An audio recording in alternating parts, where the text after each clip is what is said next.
Hello, everybody. You're looking live at Fansville, a college football utopia. Fansville. Where the rivers flow with ice-cold Dr. Pepper. Delicious. Where every day is Saturday and everyone's a fan, even babies. Fan babies. And the seasons never change because the only season is college football season. Get a taste of Fansville this fall during a college football game near you.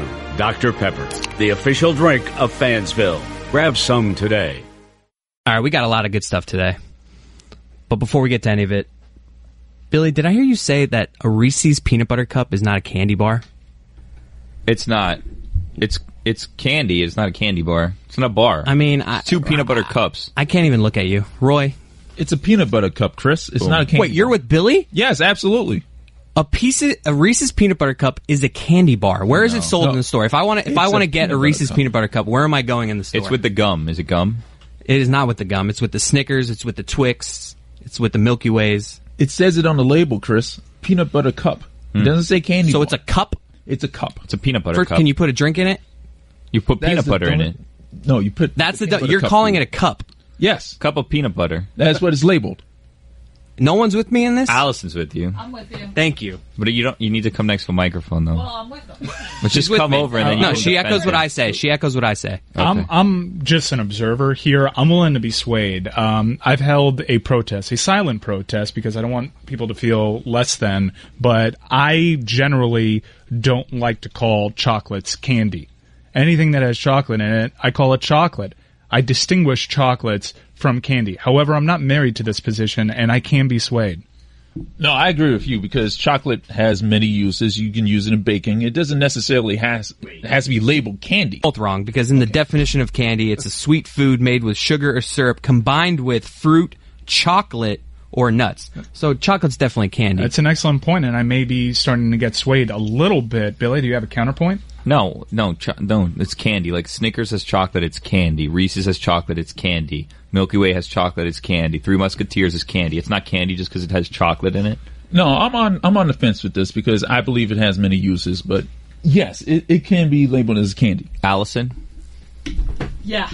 It's chocolate candy was the question. Chocolate is candy. So like is Snickers candy or is it a chocolate? It's candy. What about like a Milk Dud? Chocolate or candy? Chocolate. Wait, but Candy. you're saying that Reese's peanut butter cup is a cup. It's not a candy bar, it's a cup. What are other cups? Like, it's one of a kind, Stanley it's cup? its own thing. Reese's peanut butter cups are in the American family consisting of a milk, white, or dark chocolate cup filled with peanut butter marketed by the Hershey Company. Winston cup? Okay, well, a Snickers is a cup that surrounds whatever's in a Snickers. It's a candy bar, Chris. No, a Snickers is not a cup. How's it a cup? It's not even shaped like it's not round. You call them candy bars and not chocolate bars? Because I call a Nestle Crunch a chocolate bar, not a candy bar. A Reese? No. Hold the phone. A Reese's cup. A cup implies there's like a hole in the top of it. A cup is the chocolate completely covers the peanut butter. How do you think the peanut butter got in there? How did the peanut butter get in there? The peanut butter got in there the same way all the stuff gets into a Snickers bar. There is chocolate surrounding peanut butter, hence a candy bar. Isn't the cup the paper wrapping on the sides? That's the actual cup. No, that's not a cup. That's a They're paper. selling you this as a cup. It is not a cup. There's no hole in it. You can't. It's not like if I tip it over, the peanut butter is going to come flying out of the cup. Solid points, It's Roy. it's closed by chocolate. He's making very sound observations. Listen, this is if his mama called him Clay, I'm gonna call him Clay situation. They're saying that it's a peanut butter cup. So if it's labeled as such, that's what it is. So when you go to the gas station, you say, "Where are your cups located?" No, you say, "Where are the candy bars?" And you walk over there, and what's sitting there? Reese's peanut butter It's a cups. candy cup, let's say. I'm watching a video of how it's made. I'll get back to you guys on this. I ask, when I go to a store and I want to locate chocolate, I ask, where's the candy? But that's just because I know that people generally like to label chocolate as candy. Right. And I'm like, oh, this is stupid. Yeah. But the chocolates are usually grouped together as if they're different but the same. So like M&M's. That's chocolate. Yeah, that's candy. Yes. To me, it's chocolate, but you're making a lot of good points, and I might be willing to concede right now. Like I said, I have strong opinions about this, but I'm not going to be pig-headed here. Okay, if you make sound points, you can sway me. Greg, what are your thoughts on this? Not every candy is chocolate is a candy, but the bar thing is what throws me on calling a Reese's cup a candy bar. It isn't a bar. You know, a bar in the context of candy is an elongated configuration. Now, the real sticking point here is Snickers not only makes a candy bar, but Snickers also makes little bite-sized pieces. Bite-sized Snicker is not a candy bar because it's not bar-shaped. They're individually wrapped, though. It's definitely a candy bar. Well, we'll disagree What with does that mean? It means if there was a bag with a bunch of mini Snickers bars in it, then that could be just called a candy. But each individual Snickers is wrapped, so it's a candy bar. But it's not. No, wait, what? No, it can't be a bar just because it's individually wrapped. Right. I think so. Well, Reese's does the same thing for the Halloween candy bag. They're individually wrapped too. All right, I looked this up. Here's how it works. This is what you do. So it has miles and miles of paper, right? And then they make the little paper cups, which apparently is why it's a cup, because of the paper. I told you. You make the little cup. Then there's like a little squirt, a little of chocolate in there. And then like a solid thing of peanut butter then gets dropped in the cup. And then they shoot more chocolate on top into the little peanut butter cups. Closing it off. Goes down the thing. No. And then they shoot it with air to spread out the chocolate to make sure that it's level all around, and then it cools, and that's it. So now we know why it's called Reese's Peanut Butter Cups, because the paper wrapping is not useless. It's very important to this whole process. So here's what I'm deciding. Reese's Peanut Butter Cups, in my mind, definitely cup. But also, congratulations, guys, you've swayed me. Candy. I have a question now, because if that cup makes it the cup, the little paper around it, then are cupcakes? Oh, no, it's a cupcake. I was going to say, are cupcakes cakes of cup, but it's already called a cupcake. Yeah. There you go. We're learning a lot here. There you go. Cupcake, not a candy, though. Is there another candy Not a that's also candy. made in a cup? Or is this exclusive to the Reese's Peanut Butter Cup? Allison's very passionate about us taking Jill on line 2. Jill on line 2? Okay, Hold on a second. let's go Jill, ahead we're and gonna take Jill. You're on the air. Hey guys, okay, so have you never heard of the Mallow Cup? It's a big chocolate cup full of marshmallow. That sounds delicious. Wow. I've So never the Never cup, heard of that. the cup's made of chocolate? I don't want to say it's better than a Reese's, but I mean, nothing's it's better than a Reese's. Come on, pretty let's be real. close. I mean, you It's can. pretty close. Thank you so much for the call. You can actually improve on a Reese's Peanut Butter Cup by adding marshmallow. Or just substituting the peanut butter. I'm looking at a picture of this Mellow Cup right now, and this looks outstanding. Why isn't it mallow? That looks like Mallow Cup. Or Yeah, it marshmallow. Why isn't it a it's marshmallow? Cup. Mallow, but doesn't mallow mean bad? Yeah. Look, That doesn't translate it's a well. clever idea. This would be for mayo, It's 'cause a there's clever 2 L's. idea for candy. It is not on the level of peanut butter cup. Peanut butter, chocolate. You are not name a better candy bar or candy than a Reese's peanut butter cup. You can't. There's none. It's not a candy bar, I like though. the left side of Twix. Oof. I go right, but Twix is good. Yeah. So this Mallow Cup. Bless you, Jay. Mayo. Because double L Oh, situation. yeah. Mayo. Mayo Cup. Okay, so this is Mayo Mayo Cup. But you don't call them marshmallows. No. I'm going to say it. Marshmallows, the flavor is overrated. I'm not a big marshmallow No, guy. but it's a textural delight. Maybe in a s'more. What else is a marshmallow? Maybe a s'more. Have you ever had a Fluffernutter? Peanut butter and fluff, it's okay. A little overrated. Fluffernutter. I'm good with classic peanut butter and jelly. I don't like peanut butter. That's another issue. What? No, I don't like peanut butter. I'm not- Malvavisco. I don't think we can. I can't even look at you. What's a good I'm not peanut butter looking that at I should try? You don't like peanut butter? you. Mike is saying that. I don't like peanut butter. You don't like but peanut butter? Look, my palate as I've gotten older has evolved and Oh, been it's so more and more refined now. refined. Oh, No. pardon us. You don't No. peanut butter now. No, Oh. you're actually doing the exact opposite of the point that I'm Do trying you to make. do your candy bars Which with is- knives and forks? Oh, let me cut a piece of I'm this. willing to try the right peanut butter to see maybe I like peanut butter. There's plenty of things that I like now that I didn't like several years ago. Maybe peanut butter is one of these things. I'm gonna make you PB&J and bring it in. I make a mean PB&J. Ooh, the problem with that is I also don't like jelly. Oh my Oh god. my god. Do you like bread? Oh no, low carb, go-kart Mike can't do bread. Can't do bread. Don't like bread. What do you eat? Like just air, frozen air? I've been doing all right lately because I got to my target weight. I dropped 25 pounds. Oh, It was congratulations. mostly in Wow. my butt. You look good. Thank you. But I did lose some mass. It's a real catch-22 with me. For me to get some muscle, I need to put on weight. So maybe I need a nutritionist. Where do we store mass? Well, for me, my mass really stores in my chest and my butt. Very little in unfortunately, in my arms, which is really because that's what you want to walk around looking impressive like. And when I lose the weight, I lose the arms, which is very frustrating for me.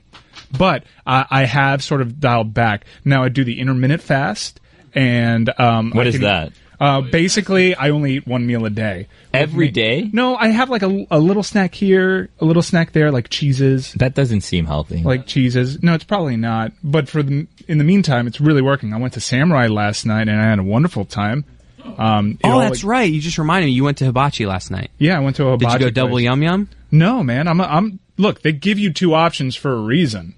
Why are people disrespecting the ginger sauce? That's what I want to know. The yum yum's delicious, and by the way, you don't need to be absolutist about this. Okay, they refill the yum yum sauce on the reg over at Samurai and Benihana. If they're not doing it, you're with a bad chef. What are you dipping in the ginger sauce? Oh, the chicken. See, anything you're coming at me with, I think it's better in the yum yum sauce. The veggies. The veggies, the mushrooms. In the yum yum sauce is so good, though. The mushrooms. Why can't I do both, guys? You can. I spread it over the rice. I put the yum yum sauce and the ginger sauce. Ooh. Oh my gosh! It's an explosion of flavor. What's the play for you with hibachi? Do you save your rice for all the good stuff, or do you just go after as soon as they put it on your plate? I can't. I don't have the discipline. However, small little life hack: the bowl that they serve it in for the dinner portions, because when you go for lunch, you turn it upside down so it maintains the heat the entire time. Okay, a lot of people make the mistake of it's hard to fight that instinct of you get handed a bowl of rice, and you never want to be the first person in the rice line. I was, because the chef often tries to flip the cup, and a lot of rice falls out of the cup, and he doesn't really often make it up to you. And what happens is my wife is tinier than I am, and she gets more rice than I do. How is that fair? Anyways, what you want to do is once you get the cup, fight the urge to put it directly on your plate if you want to save it. I'm not one of those that wants to save it. I get right after it. But if you do want to save it, make sure to just put it upside down on one side of the plate. That way you get separation from the veggies and whatever else the chef master is going to put on your plate. The best part is when the chef distributes the rice to everybody, there's always a little extra. So he's like, who do I want to give the extra for? I'm maintaining eye contact the entire time. That's key with that. Yeah, and also another key when going to the hibachi place, my wife, for instance, does not like mushrooms. Okay, but if she tells the chef beforehand, give him my mushrooms, the chef will purposely not give me the double portion. He'll give me a slightly larger than average portion, but he's already taken that math into effect. My wife and I have figured this out. So what happens is she keeps her mouth shut up until the point where the chef's about to put the mushrooms on the plate, and then she puts her hand up and says, no, give it to my husband. And then I get a true double portion of mushrooms. I do that with my wife's shrimp. She doesn't, she can't eat shrimp, so I never order shrimp because I know I'm going to get her extra. Yeah, fight the urge to tell the chef initially because the math won't work out in your favor. However, if you stop him right before he's about to put it on the plate, buku shrimp for you. I hate mushrooms.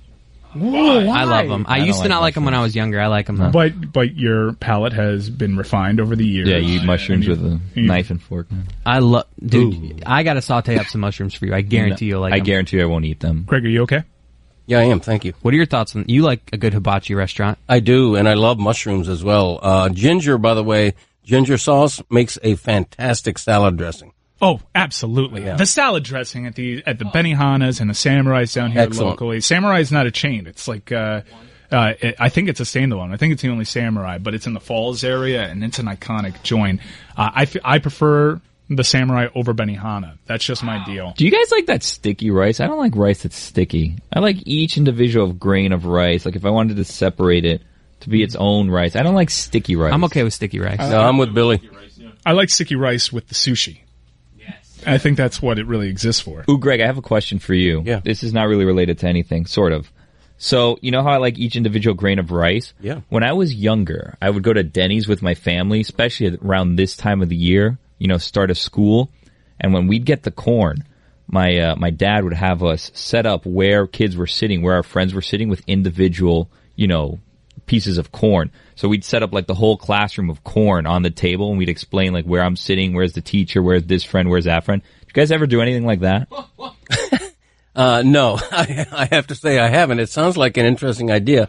And then you eat the corn which has been handled and touched by a million fingers. Well, no. You did it with a fork, but it was kind of traumatic when, my dad would eat my friend Carlos or whatever. Yeah, no, never did that. You never did that when you were attending the first Thanksgiving? in 1621? No, I didn't.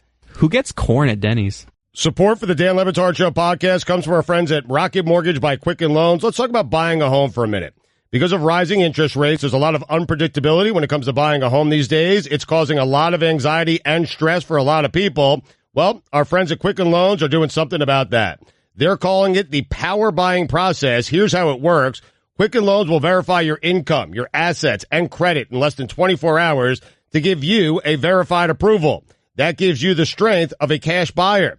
Then once you're verified, you qualify for their all-new exclusive Rate Shield approval. This is very cool here. First, they'll lock your rate up for 90 days while you shop. Now, here's the best part. If rates go up, your rates stay the same. But if rates go down, your rate also drops. Either way, you win. It's the kind of thinking you'd expect from America's largest mortgage lender. To get started, simple. Go to rocketmortgage.com/Stugotz. Rate Shield approval, only valid on certain 30-year purchase transactions. Additional conditions or exclusions may apply based on Quicken Loans data in comparison to public data records. Equal housing lender, licensed in all 50 states, NMLSconsumeraccess.org number 3030. Dan Le Batard. You introduced me to a great masseuse. Jeff Finney is his name. Now, there was a time where Jeff Finney was giving me massage on a weekly basis. He's rough. Like, he stretches you out, and it's really, really rough. Stugotz. And I sent him a text, or I thought I sent him a text saying, hey, 9 o'clock tonight, I'm ready for you to work on me. I sent it to Jeff DeForest. This is the Dan Le Batard Show with the Stugotz on the ticket. We mentioned fluffernutters the last segment, and the local hour I like to think of as a fluffernutter. First segment, we gave you the fluff. And now we're going to give you the nuts. Oh, yeah. Billy, we created this wonderful idea. Please explain to the audience. Here's the thing. If you guys know anything about me, you know this. I like my X's and my O's. I like my hardcore sports. And it's fantasy football time, people, and we haven't done a single thing about fantasy football yet. So, good news. Brand new segment called Allyson's Fantasy Football Fiesta, and it starts right now. 786-456-4837 if you have fantasy football questions for Allyson Turner. And, as an added bonus, Greg Cote's in today, too. King Lobo. Another fantasy football expert. Oh, yeah. 2 experts for the price of 1. 786-456-4837. You guys probably haven't drafted your teams yet, or maybe you have. You want to know how you did. Allyson's here to tell you. Greg can tell you. You want some advice? Who to take in the third round? 786-456-4837. Did you draft your team yet? No, not yet. I'm in 2 leagues. Neither one's drafted yet. So I'm learning as much. I've done some preliminary studying. I've made some notes. But as you know, I haven't drafted my team yet because I haven't gotten what you have to say. What's your team name? Oh, man. I mean, in one of my leagues, it's Greg's Lobo. Or no, it's Billy's Lobos. That's in the Lobo Fantasy League. We're drafting next week, I believe. Yeah, next Tuesday. Yeah, get ready. We've changed times for this draft, I think, 17 times. Yeah. It's annoying. Do you agree? Yeah, if I were the commissioner, but hey. Why aren't you the commissioner? I don't know. I'm the namesake of the league. I mean, Greg's Lobos originated the Lobos Fantasy League, but, nobody... Why can't you be the commissioner? Can we change this? I think we need to change this. No, we're happy with Lorenzo. We are not happy with Lorenzo. Commissioner. I spent 75 minutes yesterday talking to him about this. Right. And Billy was on the phone with me. It was one of the worst conversations I've ever had, and we still don't have an answer of when the draft is. What was that thing he did with a horse race, associating a horse race with the league? Lorenzo? He's a mess. He tries to get too cute is the thing. Can we just out him and put Greg in as the commissioner? Greg, do you want to be commissioner? This is not... I refuse to participate in a hostile takeover. I just can't do that to Lorenzo, who's very kind to me. Are you ready, Allyson? I'm ready. All right. Bobby, you are the first guest on Allyson Turner's Fantasy Football Fiesta. Hello. Hey, Bobby. Hello. Hi, Bobby. Hello. Yes. It's how do you say? Okay, I have 10-team league. Don't. No, we dropped him. Yeah, let's not. All right, do guys, that. use your real voice, please. Thank you, thank you, Bobby. I know it's called a fiesta, but that's I don't know what we're doing. you call a party. Yeah, just party. Allyson, Yes. you ready? I'm ready. Ooh. I like the mariachis. They're changing up the songs. I'm really excited. Greg, have you had the Nitro at Starbucks? Do you like a cold brew? I don't like a cold brew. No, coffee is hot coffee. Guys, we're getting off topic. Well, Fantasy football fiesta. All right, Chris, welcome to the fiesta. Allyson, I wanted to know if you would take Eric Ebron over Jack Doyle for the Colts tight end starting position. Wow. So, Allyson, he wants to know Eric Ebron or Jack Doyle. Eric Ebron. All right. What? Thanks, Why are you Allyson. making that face? Why are you making that because face? we practiced I this. know we What were did, you supposed but to that say was not, first? his question was not about his own. Go to the next caller. All right. We'll go to the next one. Caleb. Jack Doyle's the pick there for me, by the way. Okay, there you go. Isn't Ebron always injured? Mm. But if you're drafting Jack Doyle, who's probably about the 25th rated tight end, I don't like your team. Caleb, welcome to the fiesta. Hey, Allyson. I'm wondering if I'm limiting my team to only bird or animal mascots, what defense should I go with this season? Wow. I don't really understand the question. He can only pick people from bird or animal mascot teams. So which defense should he pick? Are you For in a- example, he can't pick a Packer that's not a bird or animal. Or the Texans. They're gone. Yep. What was his name? Greg?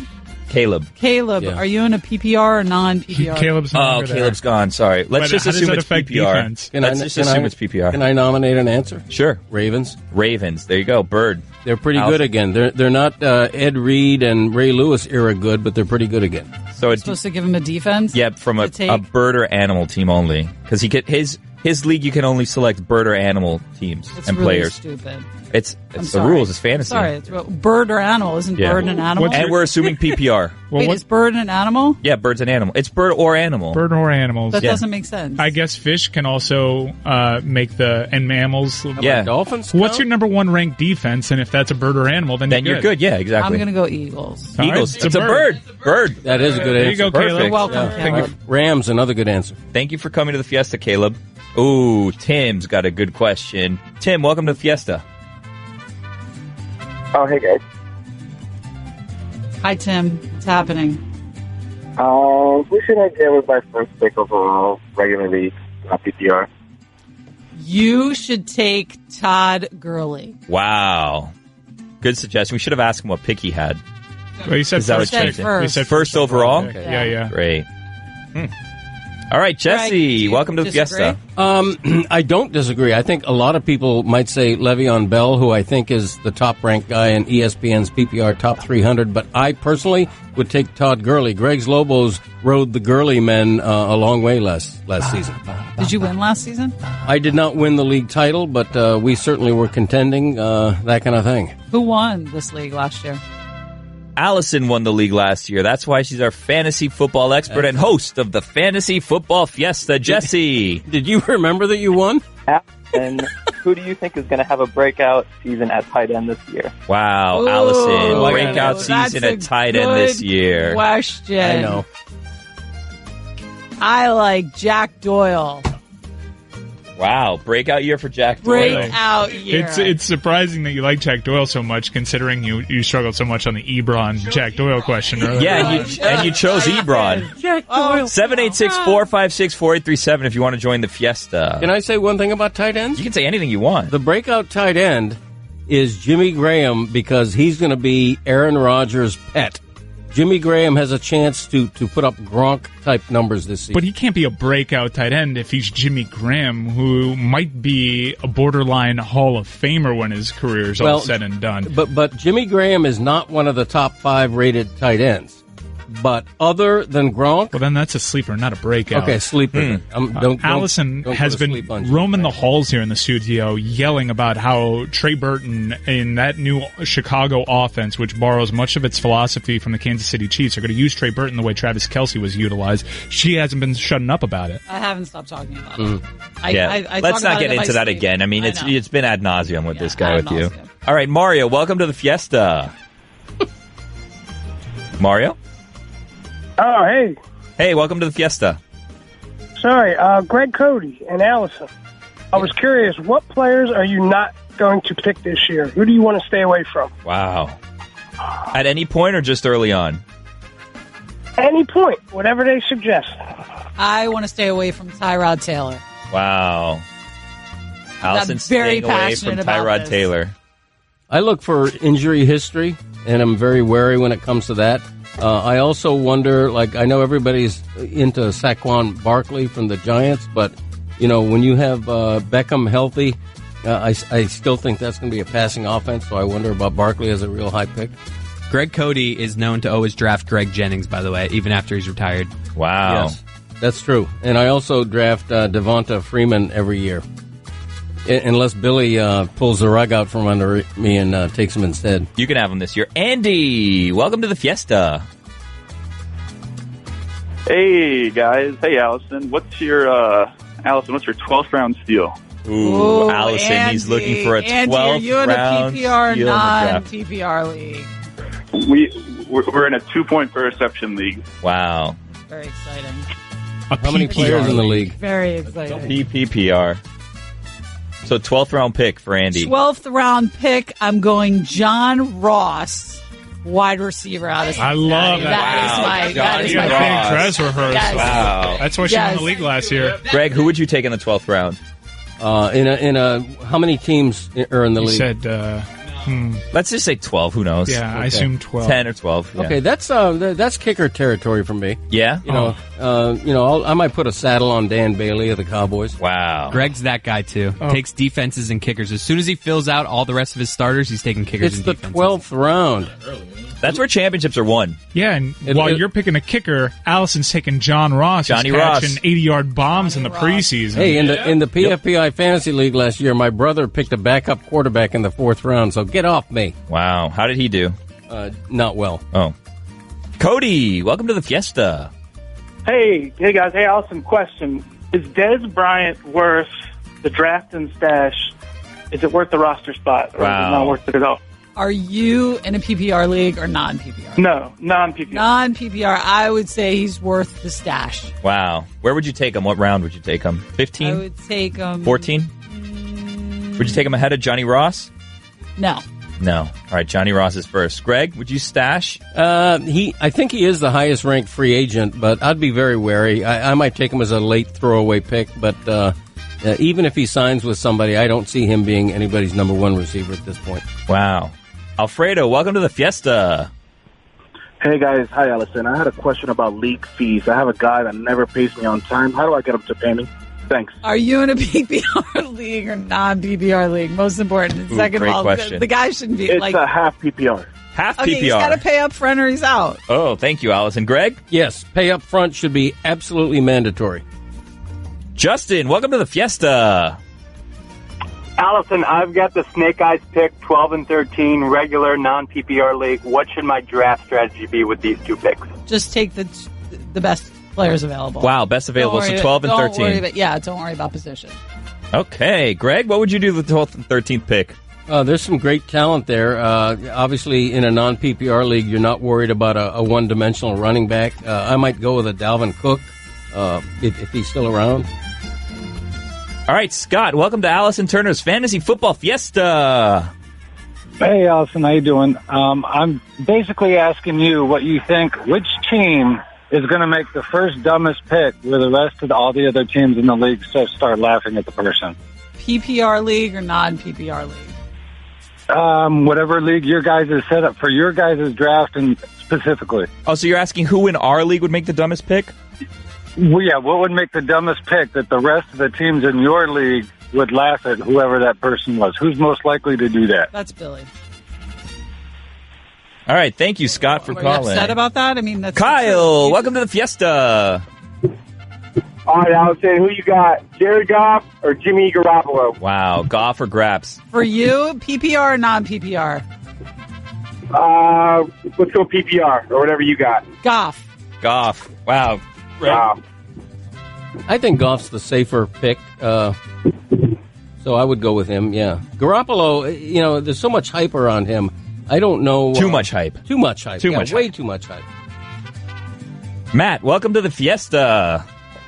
Hey, I'm wondering, is Goodwin going to be good? Wow. Allyson Turner, is Goodwin going to be good? PPR or non-PPR? He's gone. Why do you keep hanging up on him? I'm not hanging up on him. He's still there. Oh. Matt, are you there? PPR, yeah, PPR, Allyson. PPR. What was the question? Is Goodwin going to be good? PPR league. He's not going to be good. Wow, Greg? I don't even know who Goodwin is. Who's Goodwin? Oh, man. He's getting passes from Graps. Yeah, passes from Graps. Graps, Greg has already told you too much. Called Badwin. Badwin. Should be called Badwin. Wow. Good loss. Oh. Ooh. Thank you, My Matt. heart's broken. Mike, welcome to the Fantasy Fiesta. Hi, I have two questions for Greg. First, what is the Lobos' personal conduct policy? Will you draft players accused or convicted of crimes? And secondly, what is your national anthem policy? On the first question, well, first of all, PPR league or no? I got to know what kind of league you're running there. But of course, it's a PPR league. To answer the first question, we don't even draft players who have impure thoughts. Wow. The Lobos run the tightest ship in football. They call us the 33rd, as you know. As far as the national anthem policy, we believe in a little something called freedom. So if people want to, as long as they don't kneel while they're on the field, because that way it really cuts down on their speed. Abraham, you're the last caller today. Welcome to the Fiesta. Yeah. I have a pretty heavy running back league. I mean, I have a lot of running backs on my league. I just need help with my fantasy football name.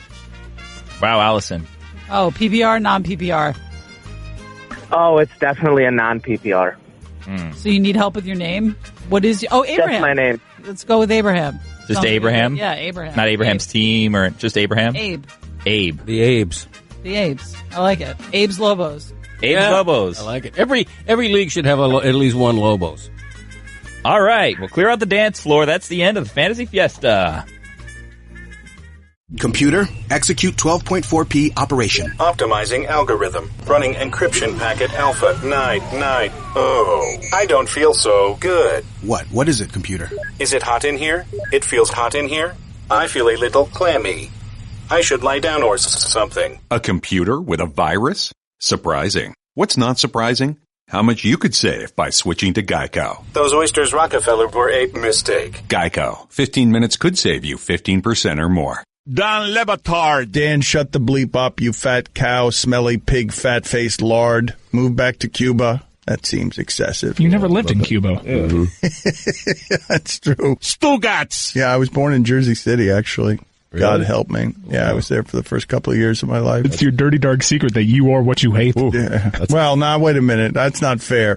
Well, I am what I hate. When I was a 2-year-old, I was much like that fan base, screaming, yelling, and pooping my pants. This is the Don Le Batard Show with the Stugotz on the ticket. Greg Cote, I gave you a click.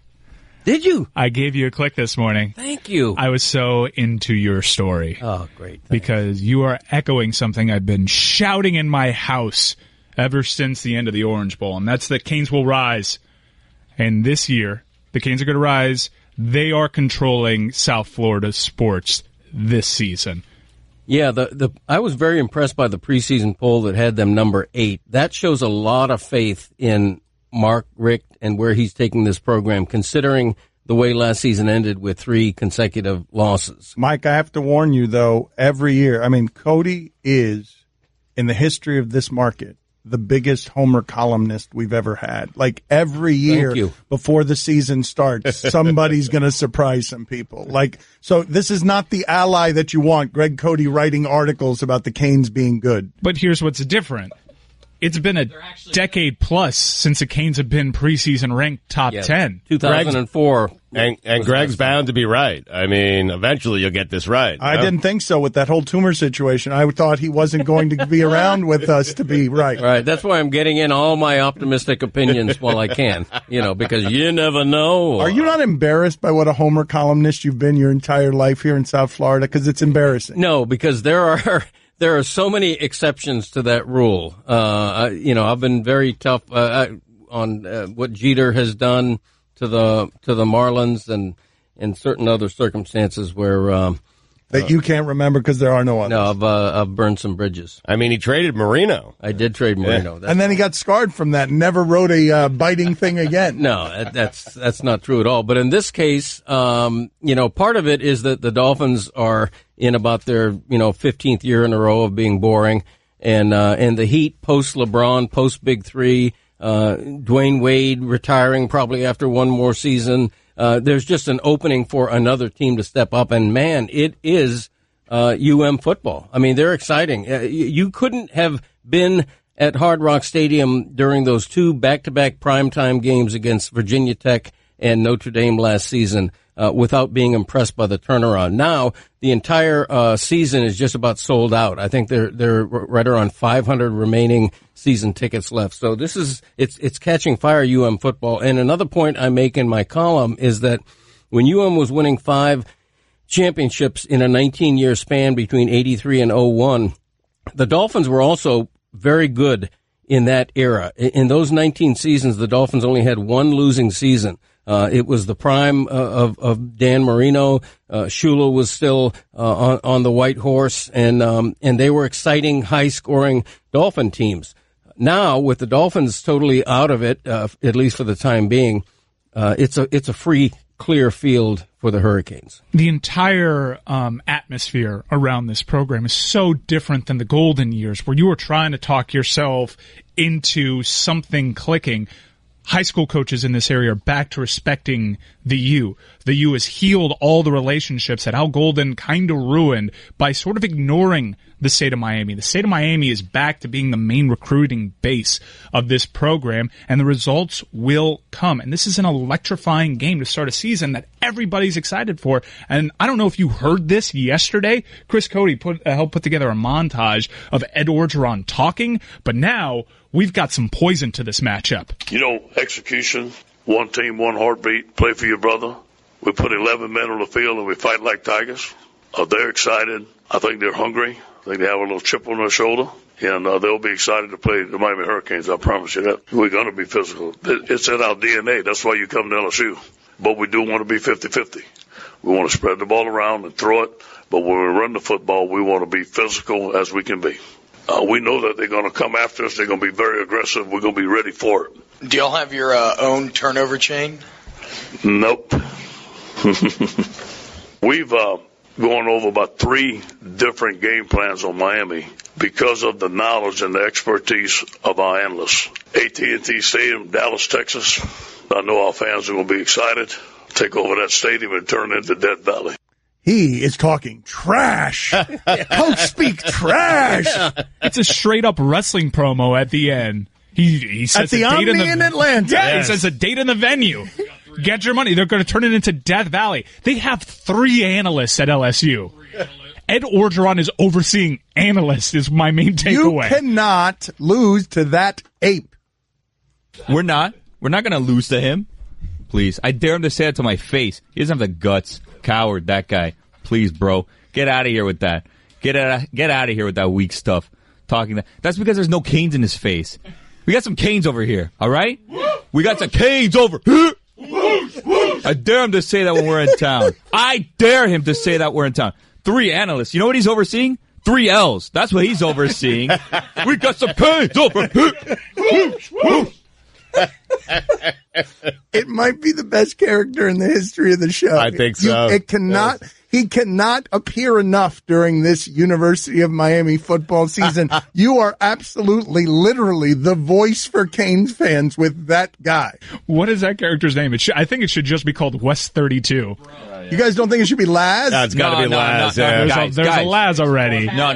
Look, West 32 is where this guy always tailgates. But he's from Cutler Ridge, right? No. West 32? No, bro. Taz. Get out of here. Sorry. Kendall. You kidding me? Kendall.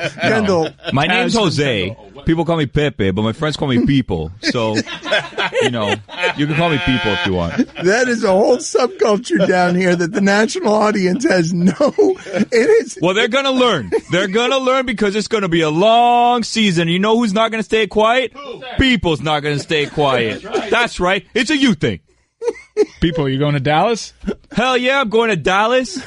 People, did you go to UM? No, we went over this yesterday, Dan. You don't need to go to UM to root for UM. That's a misconception. It is. You don't need to go there. Where'd you go to school, people? High school? I didn't go to college. Not everybody needs to go to college, all right? Where Dallas is in which Dallas are we talking about here? How long's the drive? Got a road trip with some of my goons. We'll be there. We here. We ready. We ready. You know who's not ready? LS. They're not ready. Shouldn't they be like triple LS? Because you're gonna give them 3 Bro, it's Ls. gonna be L after L after L after L after L after L after L after L after L Making after it L. rain. Yeah.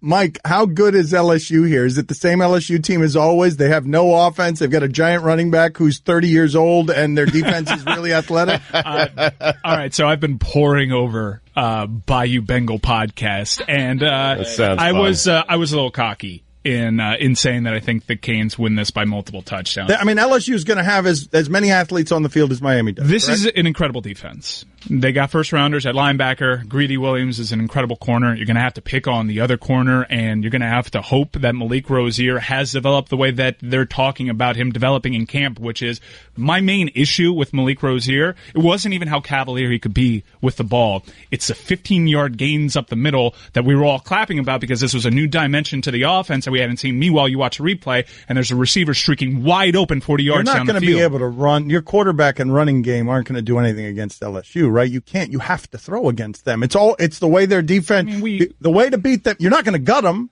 I think Malik Rozier, no matter the defensive line, even against Clemson, if they inevitably match up with them again in the ACC championship, that is so difficult to defend when a quarterback is truly making the reads and not just holding the ball to make the run. Teams are in their defense, are being aggressive, especially such a pro defense like LSU. That 15-yard scramble up the middle can always be there. Not always, but it can be effective no matter how good the defense is, just based on how well you do in the other facets of the game. I'm so excited for this because there's a lot of pros on defense. It's an excellent early test, but yes, it is to a degree the same LSU we've been seeing for the last few years, which is a question mark at the quarterback. There was a quarterback battle. Can they throw it all? Or is it like they've been trying to sell us quarterback since Mettenberger? I'd say the last few years, the last few decades with LSU, it's been the same team, has it not? Is their quarterback any good? What do you know about their quarterback? What we know about their quarterback is he just won the job. He was just announced their QB1. How is LSU always the same team? They always have a transfer for some reason. This guy came from Ohio State. He was odd man out in a QB class that had J.T. Barrett, Braxton Miller. I believe Cardell Jones was also there. So Burrow transferred out, and he's the guy. Seems pretty big. They seem to think the world of him, but not enough for him to just give him the job. They have a brand new offensive coordinator there, so they're installing Ed Orgeron with all his fancy analysts. They're installing a brand new offense over there. So this is the first time that offense gets to see any real competition outside of the ones that they're playing in training camp. Miami, there is a book out on Miami and the Mark Richt offense. It's all on Malik Rozier to actually take the steps he's been reputed to be taking. When you hear the national talking heads like Kirk Herbstreit or anyone that's picking LSU, there's a lot of people bewildered that this line is Miami favored by 3.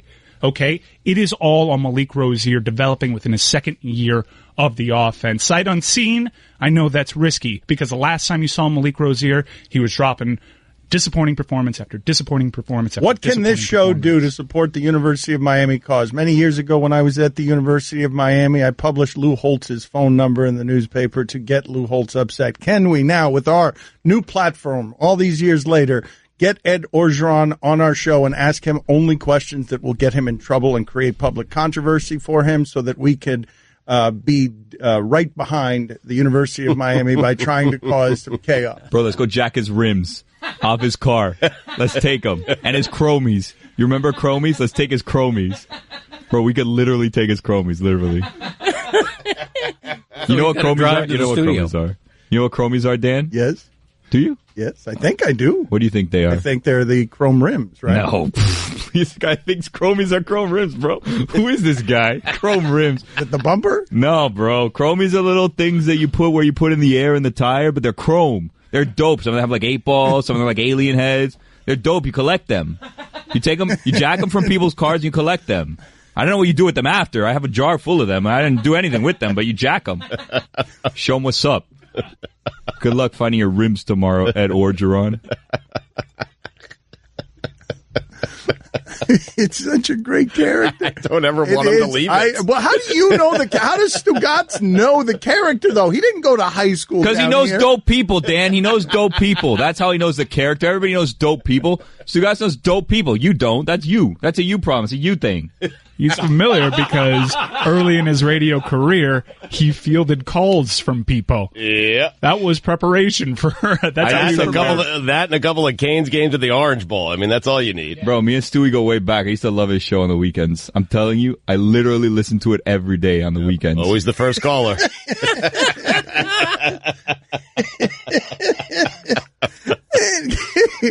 You have perfected the character already. I literally listen to him every day on the weekends. Literally. No, yeah. You always hit the literally on the front end, the literally on the back end. We all hate this person, right? I went to the University of Miami and I hate this person. Only because you're a hater, maybe. That's why you hate me. You hate us because you hate us. That's it. What do you think this meeting with Ed Orgeron and his analysts looks like?